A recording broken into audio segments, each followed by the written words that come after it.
సిద్దిపేట జిల్లా మద్దూరు మండల కేంద్రంలోని ప్రాథమిక ఆరోగ్య కేంద్రంలో గురువారం వైద్య శిబిరాన్ని ఏర్పాటు చేశారు.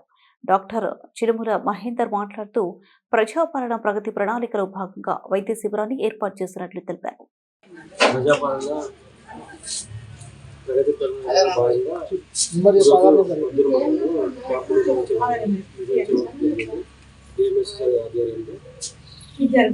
ఈరోజు 6 రకాల డిపార్ట్మెంట్లు ఉన్నాయి. ఒకటి general medicine, paediatric, ophthalmology, gynaecology, dental డిపార్ట్మెంట్లు వచ్చిందండి.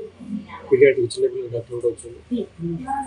ఇప్పటివరకు అయితే 120 మంది పేషెంట్ వచ్చినారు. అన్ని రకాల పేషెంట్ వచ్చింది.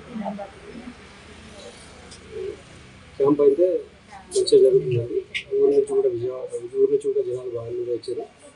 ఆశా వర్కర్లు, సిస్టర్లు కూడా అందరినీ వచ్చేలా చేశారు.